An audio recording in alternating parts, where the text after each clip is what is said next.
that we have more time for discussion, I'm going to turn it over to Sooklee, going left to right. Why don't you introduce yourself, share with us a bit about your background. Your background is so fantastic because you've been in travel.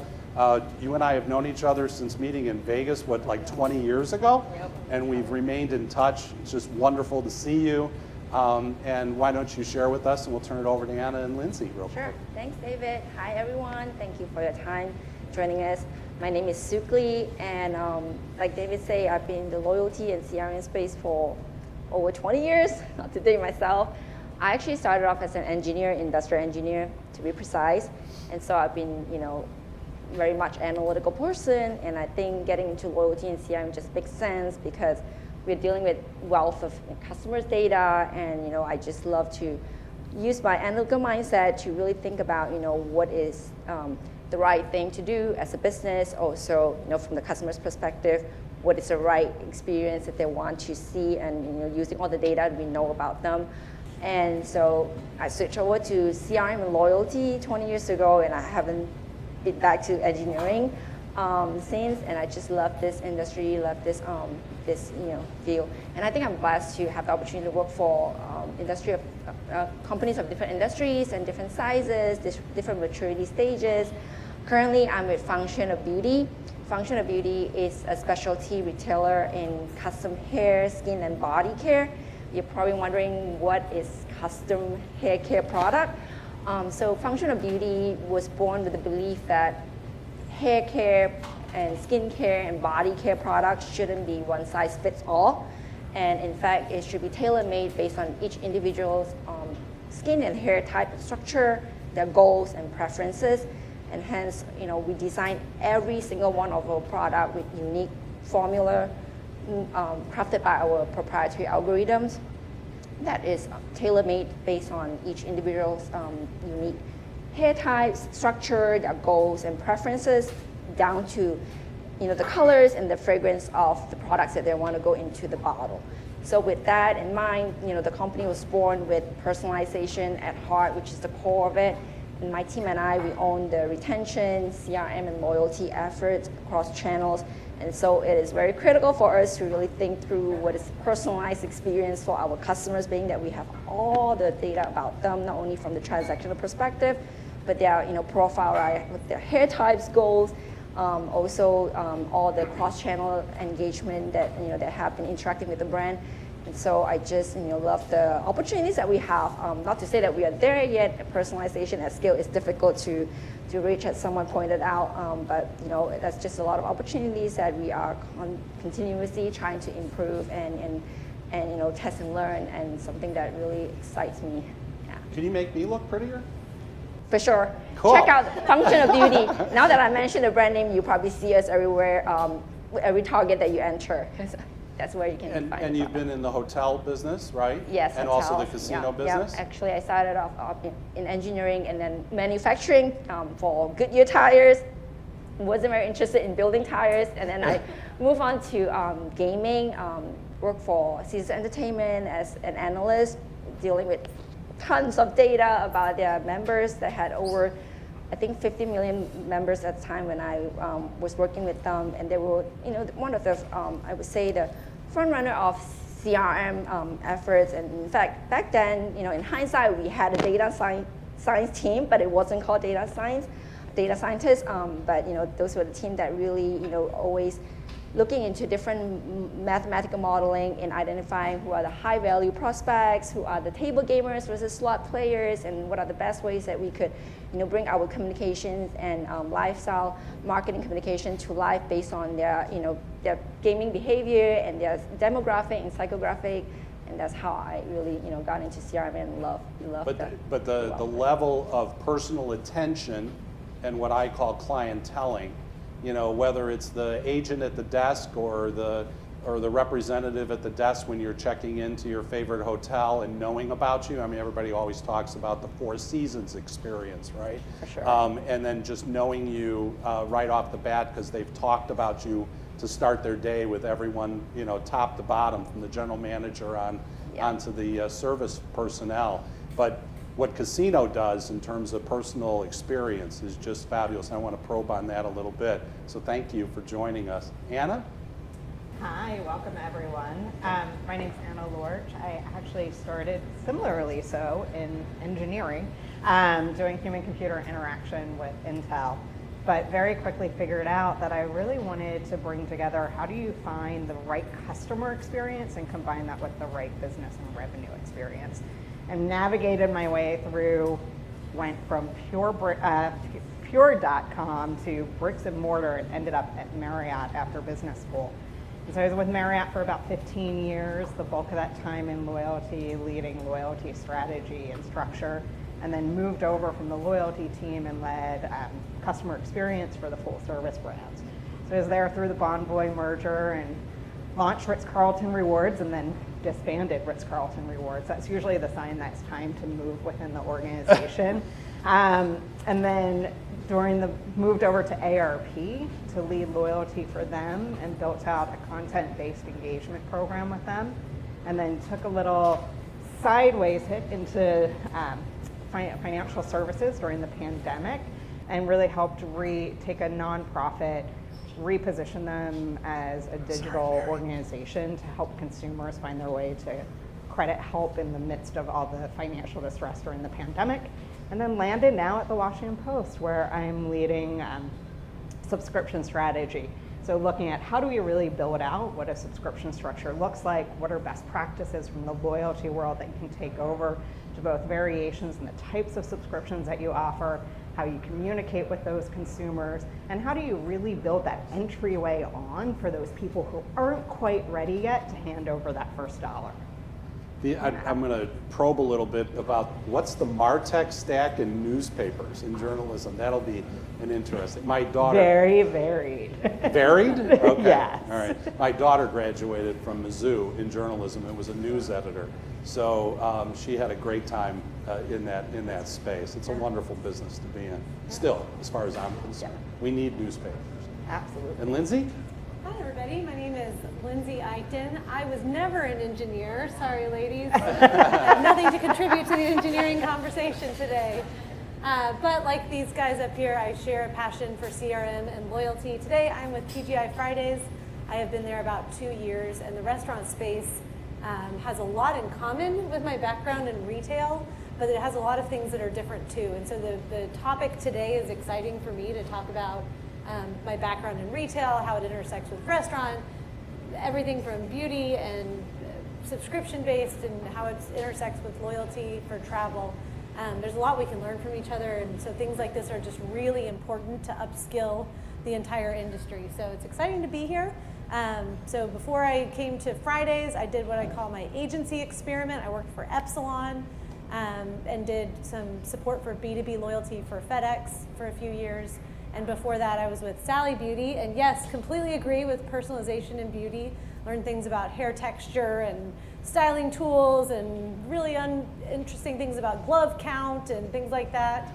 And before that, JCPenney and Cinemark. So it's fun to be here doing things like this, and look forward to meeting more of y'all later. Yeah, the more industries you're in, the smarter you're in, just to go and experience it. And I love the variety, so these guys enjoy it as well, and I really appreciate you all joining us today. So the four of us kind of put this thing together. It's a word salad. I thought about breaking it into 2 slides, but I kept it as one. But just take a look at it. I mean, despite the aspiration, advantage, travel pain points, if you think they are travel pain points, I'd be interested. And we don't have to wait for the Q&A at the end. Just raise your hand to either challenge some of these things or get clarity on some of them. I'd be interested, okay? And there'll be prizes at the end because I'll be giving out the stuff that the vendors are handing out. I don't have any prizes. But you know, we speak to acquisition at the point of commitment. One of the things that I heard in your session, Mary, was the aspect of loyalty and affinity, and you hear about how am I going to decide to either stay with United Airlines because I live in Chicago and that's the dominant, and then I flew American coming in, and Tommy even said to me, are you sure you don't want to fly with United? And I said, I've got enough miles, I'm good. right? I want to expand and move over to American. And it was a fabulous experience coming in yesterday because it was a brand new plane and it actually had room for me to put my suitcase up there as opposed to picking it up and standing outside when I get out of the plane, which drove me crazy when I was consulting, by the way. But this aspect of acquisition at point of commitment, I think, is so key because in the travel industry, you have your fans, you have your addicts, you have your advocates, you have your influencers. How are you going to go and steal share from the competition? In retail, we do it all day long. With your business and as strong as your reward programs are and the equity that they've built up with you as a brand, I'm sure you're thinking to yourself, how can I get someone to convert? Well, one thing to be learned per se, and I'd be interested in your perspective, Sooklee, from the casino industry, status match, right? Sure. So that's one aspect that you probably have explored in the sense of, I'm a platinum, how can how can you acquire me with a different hotel or with a different airline by matching my status? Is that something that comes up or are you putting into play? I'm just curious. Anyone? Yes? Yes? You're seeing it, please. Who's saying yes? Yeah, status match all the time. Status match all the time. There is a company that's called Status Match. But how mature is it in the industry? I'm just curious. There you go. Okay. Yep. So it's ad hoc. Why is it ad hoc? Because the business case is difficult, or?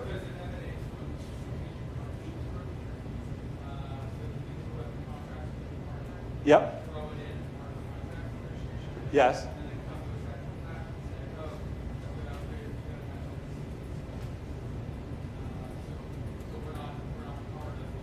Of that dialogue?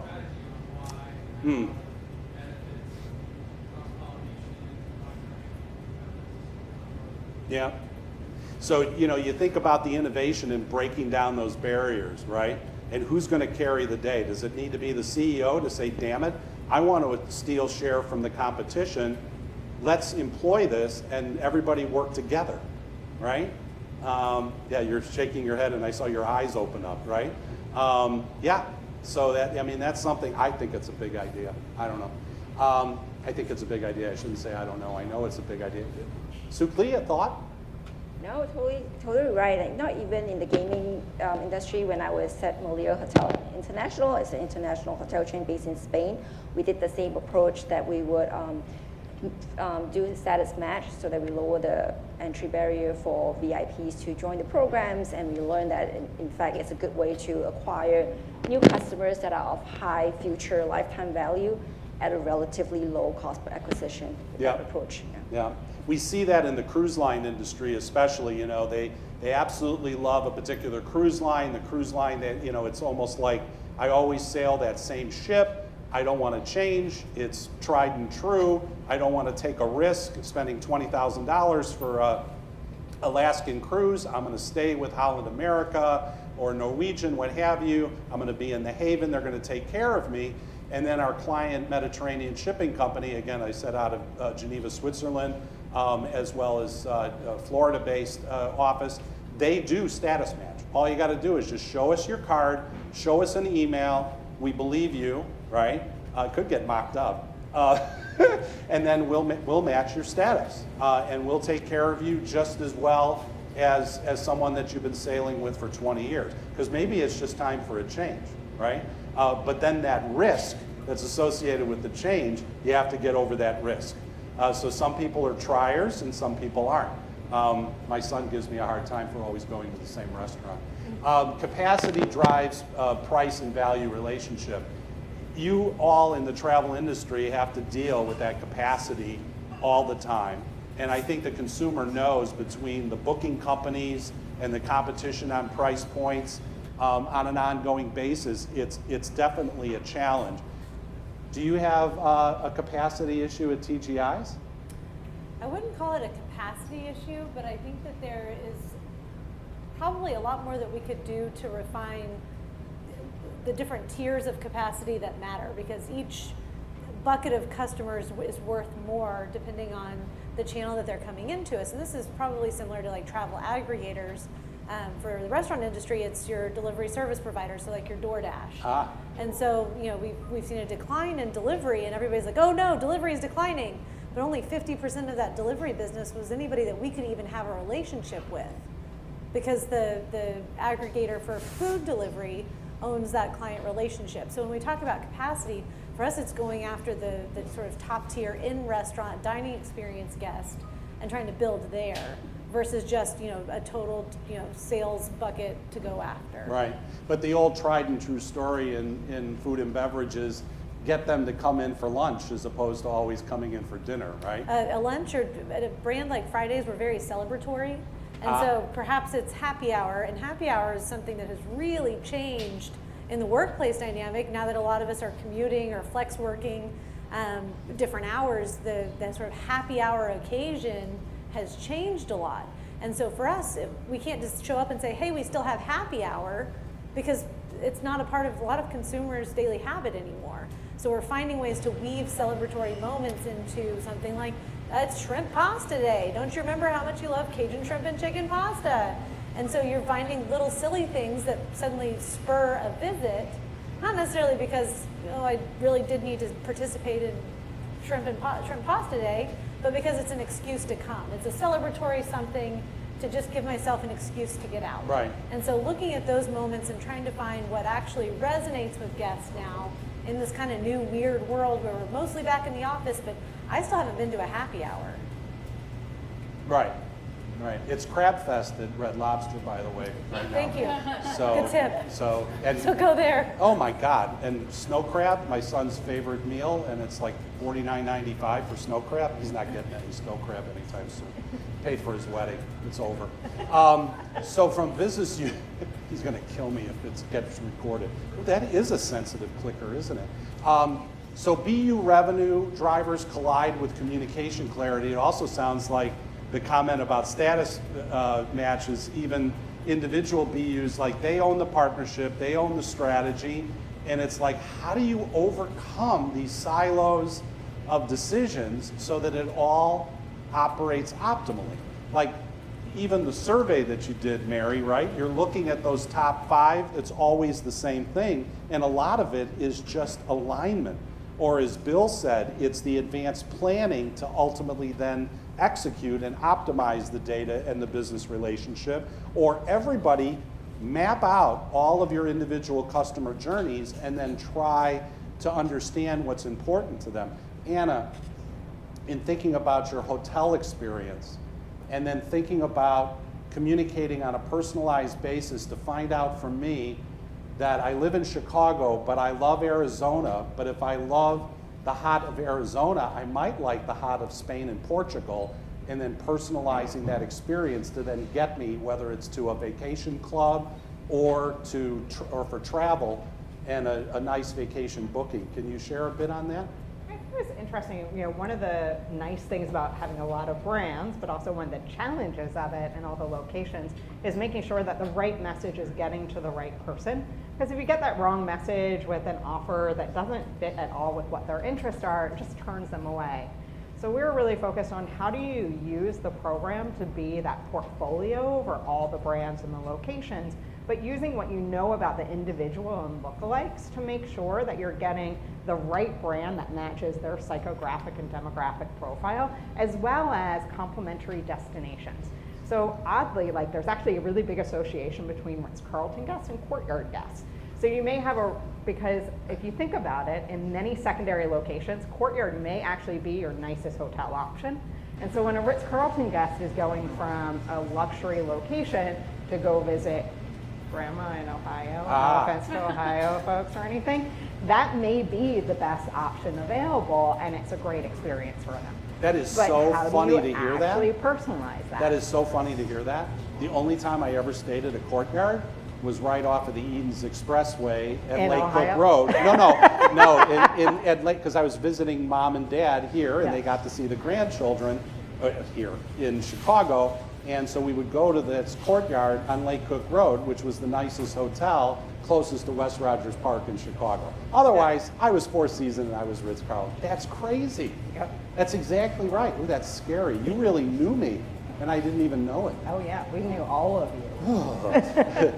Thoughts about that from the audience? What do you think? Like these complementary aspects that are associated with it, or bringing in your partners into the dialogue and personalizing the experience? Anyone want to share? You know, David said, you know, this is a closed environment where we can all openly share. We'd love to hear like a unique experience or a strategy or a tactic that you employed. Anyone? Yes. I have a question related to status image. Yes. Again, I'm glad I brought it up. Go ahead. because I come across Mark Smith everywhere. Guy that's the status image. Yes. And I'm to personal level. So I'm a traveler at one airline, and I travel a lot to certain countries. Sure. I ask them, well, I like the status test. I'm partnered with this airline, and what do you get? And basically, I got a question, what do you get at other airlines? Because they didn't know exactly what the other airline was offering for that kind of test. And I was flabbergasted by the fact because I believe you exactly know what the competitors are offering. Is this an accident or is this kind of normal thing? Well, you know that X percent in hotel or airline represents a completely, Pareto rule, throw it out the window, right? 80% of your profit from 20% of your customers, it's probably 10%, and 80% or more. And so it's true that in loyalty, when we design programs, this isn't a sell, I'm just saying, we do private tiers. So we keep it private. So whether it's Visa Black, or it's a private tier with American Express, or it's an airline and hotel, we don't tell everyone what it is that we're doing, right? A great story that I heard at one point in time, my former boss, Lou Ramery, ran the Continental Airlines program. He literally took their best clients, those obviously Continental before the merger with United, they took them to France. They took them to Burgundy. They wined and dined them with fabulous food that I'm sure Denis Ure grew up on, right? And they had fabulous wine, and it was just absolutely incredible. And it was, 20 people, 10 with their spouses, and it was a wonderful, wonderful experience. So those unique, personalized, high-touch value, that's what it's all about. And then they brag to their friends that they had this happen, or they don't tell their friends because they don't want them to be competing with them, one or the other, right? And then the same thing in the casino business. You get rated. I wind up sending something in to the Cosmo when I went with Brad to celebrate a special birthday, and I sent something in that says you can draw from my checking account, and then I'm rated while I'm playing blackjack. And if I'm betting at the $100 table, they know that I'm there. They immediately upgraded my room because of the fact that I raised my hand. It indicated that I wanted to be a high roller, and I just wanted to see how they were going to treat me differentially as a result, okay? And I probably played one hand at the $100 table, got the upgrade, and that was it. But probably Sooklee hated me for that. Yes, question? Yes? Yes.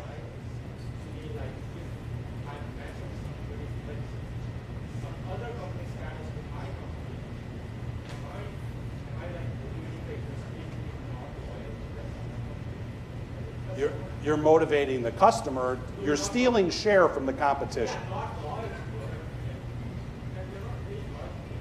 I'll be loyal if you match the status that I have with Norwegian Cruise Lines. Okay, I'm Mediterranean Shipping Company, and I match your status with Norwegian and treat you creme de la creme. Okay, you're happy. They've studied what Norwegian is doing, and then MSC has a similar experience to the Haven as an example. Okay, so please. I think it also, sorry to interrupt, I think it also just lowers the trading cost. Because if I'm walking away from a brand that I've got tremendous status with, it's going to cost me a lot. I'm going to have to wait in the line with the normal people now. right? So all it's doing is lowering that trading cost, and now I have a chance to truly make you loyal. But if I show up and you lose my bags and you treat me like garbage, I'm going right back. Like, I haven't done anything to make you loyal, but I've given myself a chance now to trade over with a lower trading cost. I show up at the terminal. The cruise line industry is a great one, right? I show up at the terminal in Miami. I've got my bags. The limo let me off. I'm not at the high end. They give me a boarding number. I'm in a group, and I sit there for 2.5 hours waiting for them to call our group number. If you're status match, you go into a club, they serve you champagne, whatever it is that you want, and then whenever it is that you're ready to go down and get to your stateroom, they take care of you all the way, and your luggage is taken care of. It doesn't get lost. Yes. Oh, go ahead. Not a naive question, by the way. Yes.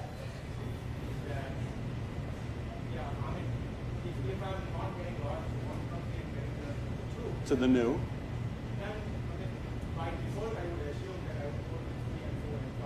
Not necessarily. You don't have that much money. When you're ready to retire, then you'll have that much money. David, may I? Yes. May I ask? Go ahead. Part of it is too is when people are making that change, it's giving the other company an opportunity, but there's also a way of structuring it with that exchange so that you're not just enabling people to just go and show a card and get matched. It could be things like saying a best practice around, we're going to do a status match for your first year. You need to stay X number of nights or do X number of miles in order to keep that status. Yeah. Another nice thing to do too is when someone's changing, they may be walking away from a large bonus set or a bank of points, miles, stars, whatever your currency is, of saying, okay, if we see you do 9 flights or whatever the number is, once you hit that number, we're going to give you a bonus that then starts to build your bank with us as well. And so there's not necessarily the fact that as soon as you've gone to the status match, you're now flipping back and forth between the two, because most likely you don't have enough of whatever it is to share it equally between the two, and you're going to have to make a decision at some point of who's going to be your first in wallet and you're going to have the highest status with, and who's going to be your second in wallet that maybe you have a lower level status with. It just gives you a chance to experience it without that trade-off. Yeah, trial without risk potentially is a good way of looking at it. But someone that's like switching and then they switch and then they go to 3, 4, and 5, then it's going to get too confusing for that household, and they're probably not going to do it unless they're very frenetic and they want to try 3, 4, and 5. That's okay. But at least I tried to demonstrate that I could satisfy you as well as number one. Right? Question? I have a question for you. Yes. Speak up just a little. Yeah. You say that in the cruise industry you propose a MSC the status match. Yes. Can you share the performance of the customers that you acquired from the competitors versus the existing loyalty customer of MSC? Those that are acquired at status at the higher level maintain that level. We delight them. And what they'll do is they'll actually become status match, and then MSC is known for Mediterranean cruises, and they're number one in the Mediterranean. So that's another reason why you flipped over to MSC, because of the Mediterranean experience. Their ports and also their food is very good if you really enjoy Italian food and great pizza and special dining. Here So you are introducing another dimension. yes. How much is the product of MSC that is stealing the customer rather than the establishment percent? Do you know? Their brand isn't as good as Norwegian or Royal Caribbean, I would But say. they fly Mediterranean. But and they have, they're third largest in terms of capacity. They've got 26 large-size ships, in the water. They're launching a high-end cruise line that's similar, exclusive with small capacity, 1,600 as opposed to 6,000, similar to Seabourn, if you're familiar with that. So they are stepping it up in a whole bunch of different ways. You have to continue to evolve, right? Yeah, great question. Okay, what else should we hit on? I mean, test and learn. in retail, especially in Lindsay's environment, and even in Anna's at Marriott, the franchisees, the licensees, and keeping them happy, but then figuring out that group of franchisees or licensees that are willing to test and learn and then populate the success, hopefully, or give you feedback. Yeah. Any There's- thoughts? And I think it's one of the most interesting parts to me about both the retail sector as well as travel is that balance between owned and franchised, and how do you own, franchise, and manage, and how do you test and learn with an on-property or in-store experience, because it's such a critical part of a loyalty program to take it beyond the currency. And I always found it really interesting that regardless of what brand we were working with, there's always like that bucket of both your managed properties as well as your franchise properties that have a natural tendency to be that one that wants to raise their hand to say, I want to try something new, I want to test it out, let me see what works, what doesn't work, and then finding that balance between how does that work in a franchise environment versus in a managed or owned environment, and how do you have to build the business case to bring both of those different types of ownership groups on board with an idea. That's great. And I'll add to that, within the Fridays environment, about half of our restaurants are corporate owned, about half are franchise owned. And so when we've got a new concept or a new media mix that we want to test, we typically put them in corporate restaurants first to absorb the risk. So that way we're able to share results and then kind of gain buy-in that way. But like you shared, there are some franchise partners that aren't interested in waiting. They want to be a part of the first round that gets the either very quick positive win, or can say, well, won't do that again. Because that's a big part of test and learn that we all forget, is that sometimes the test doesn't work. And so what we're really working on as a part of our second half strategy is testing methodology. Because ideas come from everywhere. Everybody's a marketer, right? And then they'll say, test it. And you're like, okay, for how long? Where? When? Now? Cool. Then what? And so what we're trying to do is put real structure, what our hypothesis is, and then what our testing duration will be, and then what the rollout plan, results must achieve to be able to deploy. And it's really helping put structure into testing quicker, testing more efficiently, and then having alignment, so that way it's not now I have to go back to the franchise community and get another vote. We've already aligned on if it accomplishes X, it's going to roll out within 90 days or whatever it is. So I would just say like that methodology and alignment up front gives you speed then once you do identify something that has a positive outcome. Yeah, and roll it out. Sooklee, real quick, from a member at attrition or them, clients going inactive, and how to ultimately sort of gamify the experience. That's the new buzz, is gamification, setting up buy, get, or a threshold aspect, or certainly in the hotel and airline industry. I get communications all the time, sign up for this, books X number of flights, book X number of stays, get bonus, right? What are your thoughts in that regard?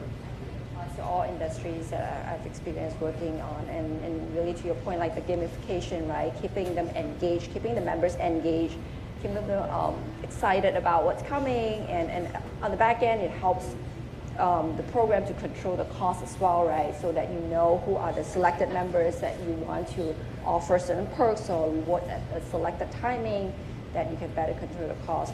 But I think one of the challenges of that approach is like keep it gamified, and the surprise and delight elements is that obviously it's unpublished and it's not as explicit to the members, so right. It does kind of present the challenge of making it clear to the members when to spend or incentivize them when to spend more to earn up to the perks or benefits. So that's work for the brand to work harder on again when it's the right timing to trigger the right surprise and delight offers and perks, so that you can always keep their members engaged and active. Right. So testing and learning with like a private tier first, and see how they respond, Right. and then potentially update your benefit structures based upon what you're seeing in that testing environment, doing research, getting feedback. I mean, all those things are just so important, right? For sure. Yeah, great. Any further thoughts from the audience on some of the things we talked about or what you're seeing up here? Remember, there's prizes to be given out, none from me. Well, Lindsay bought mozzarella sticks for the party later, so There you go. we're going to be all good. All right. Yes? Can you talk a little bit more? So I personally am very involved with loving this status matches and stuff like that. One thing that I've often wondered about is, well, specifically in the casino hotel tie-up, and I think there was kind of a reference to it before about, I'll give two specific examples, Caesars Rewards and Wyndham, and then MGM and Hyatt. So I think MGM and Hyatt do a little bit of a better job with the cross-pollination because of the hotels in Vegas.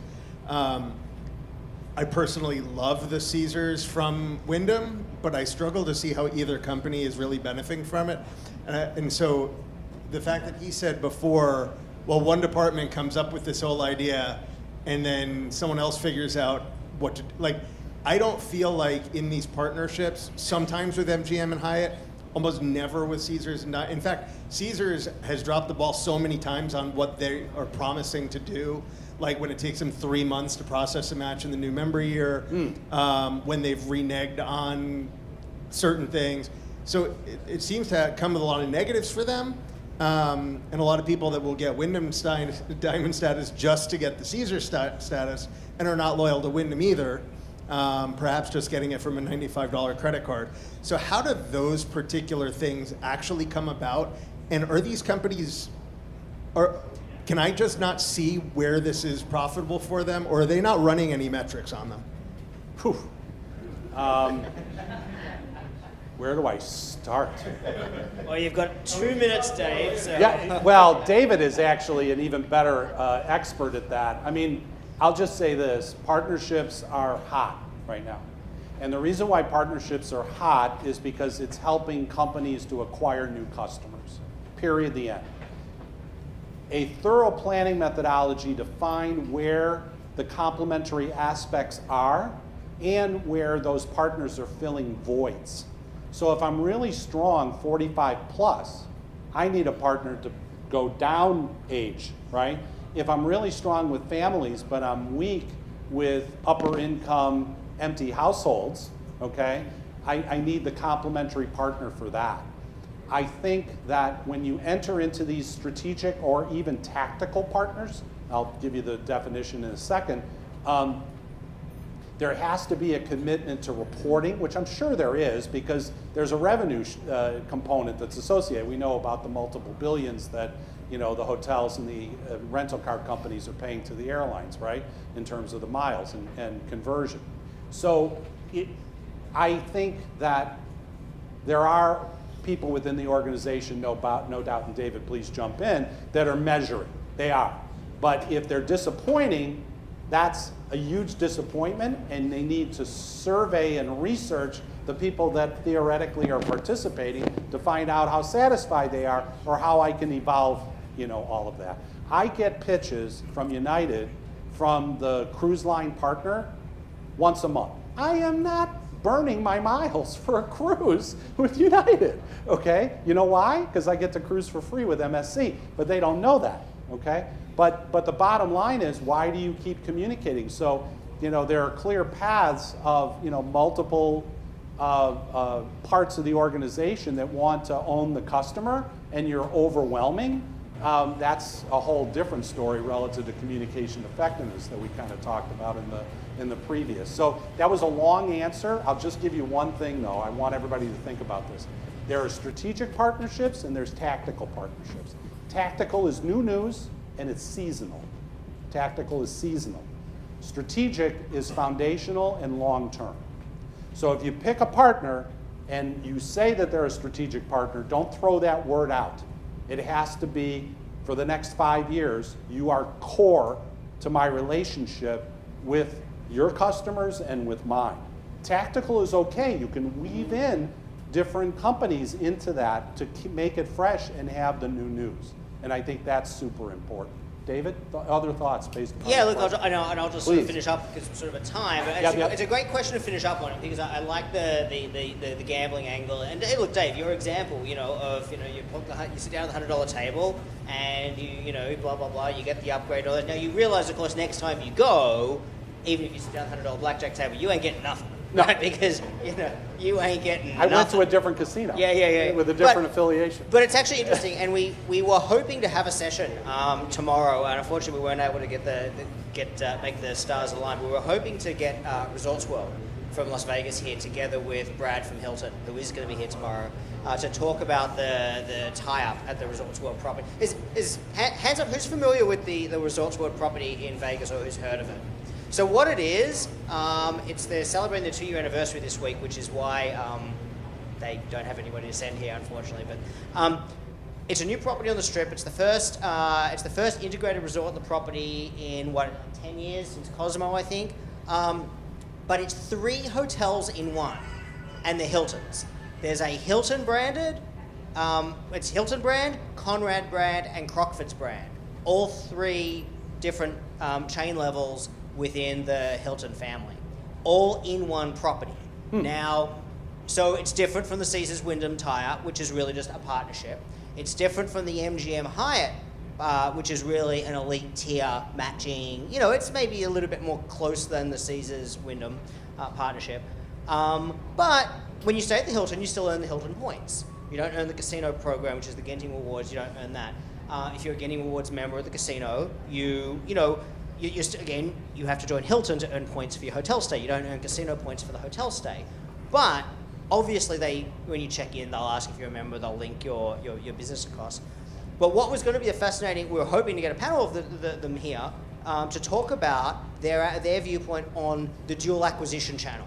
So how the casino views Hilton as an acquisition channel for members into the casino program, or database, if you will, and how the casino program acts as an acquisition channel for people to introduce them to the Hilton Honors program. Because obviously, big spender over here, Dave rocks up at the $100 blackjack table and flashes his Genting Rewards card. He spends enough money, they're going to say, hey, do you have a room? Do you need a room? Do you want a bigger room? Do you want to stay longer? I want a room with a tiger. Would you like to come back? They're a Malaysian company, so maybe. Yeah, there you go. Would you like to come back again next month to play some more high limit blackjack? Obviously, they want that type. When it comes to data, and you're saying, one of you asked your question was who's looking at it. I mean, we all think we're good at data, right? In our brands, Those at our guys. hotels and airlines and our MarTech companies, we think we're good. We are amateurs. You put your card in the slot machine, to the second, they know which button you pushed, how much coin in, over how much period of time, how long, which machine you went to, what was the time gap between sitting down at this machine and sitting down at that machine. You went to the bathroom. Now, we can be smart and say, well, security does AI with the cameras and all the rest of it. Folklore overestimates what casinos really do with video and eye in the sky. But you put your card in at the table, at the machine, they know everything about you, and they synthesize their data from the website and the bookings and all this much better than any of us in the room ever dream of doing. And they're synced up. They're integrated. Synced up. There's no latency. Bill was talking about latency and batch, right? When he was servicing me at American Eagle, we filled out the application at the point of sale. We had Aptos point of sale. It sucked. We had to send the applications to Mexico. Then they got double entered, and then you got enrolled like 3 weeks later. I swear to God. And that was on a good day. And that was on a good day. So but in the casino, man, it's real time knowing what your ADT is or your theoretical. So to use your Caesars and Wyndham example, from Caesars' perspective, it's an acquisition channel, and that's really all it is. But which is why, as you know, because I know this is your area, that they've basically said people who've matched into Wyndham Diamond can't now match into Caesars, supposedly, and they put some restrictions around that. Unearned. If it's unearned, yeah, exactly. You have to have earned your Wyndham Diamond because Yep. they want qualified customers in. They don't just want to give it for free because there are some giveaways once you have Caesars Diamond. Whether it's free parking or discounts at the buffet or something like that. So there are some servicing costs there. They also don't want to waste their time with customers who aren't actually going to give them the type of custom that they're looking for, and it works in reverse. And I think we can apply that same philosophy, and then sort of the final comment to the panel before we wrap up, I think we can apply that same philosophy to any partnerships that we might be considering, and it doesn't have to be a travel retail crossover. No. It could be a retail crossover or a travel crossover, which we sometimes see between, United and Marriott is a great example. But just kind of sort of final comment, ladies, do you want to add anything else to sort of that takeaway about that data sharing or that strategic acquisition partner? No, I think that's well said, David. I think. Yeah. Not from me, ladies. I think it's a way of extending how you're assisting your customer. So like someone who goes and is visiting a casino also needs to stay at other hotels. And so it makes sense from like a hotel chain perspective who's not going to run a casino to make an association with a casino that they can then start having that consumer stay across their properties. And so I think that maybe when the shift is looking at like a portfolio level of what are you doing about keeping a consumer within your portfolio or adding a consumer who normally wouldn't play in your portfolio into it. But the other thing I would add is you always got to play the game, right? Like you always have to look at any partnership, any redemption structure, like how is the wickedest person going to figure out how to make the most out of this and take advantage of it so that you can then put up the rules to prevent it if the way in which they're going to game it is too costly for your organization. Or I put up with 10% gaming Exactly. and I win And you with just know 90%. that's fine. I don't Yeah, care. exactly. That's the cost of doing business because it's a lot more efficient than other forms of acquisition. So I think that goes to Anna's point of you have to calculate what your Oh, yeah, you gotta exposure risk calculate is to the see if you're risk. comfortable Yeah. wearing. Yeah.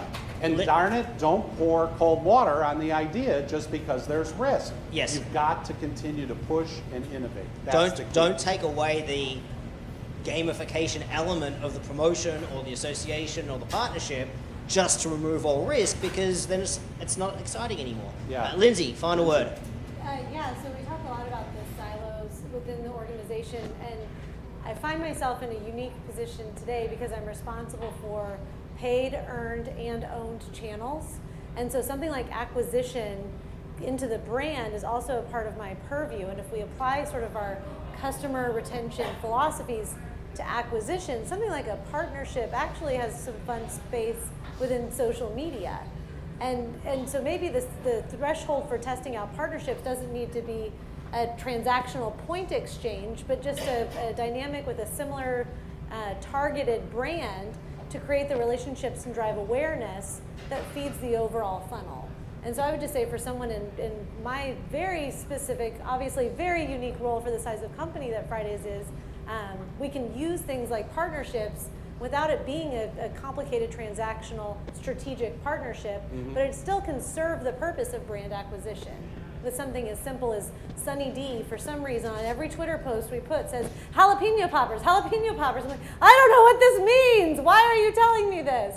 But there's now a shared group of customers that are watching this weird TGI Fridays Sunny D exchange 3 times a day on Twitter. And that has something to serve for the brand acquisition as well. Those people are very bored.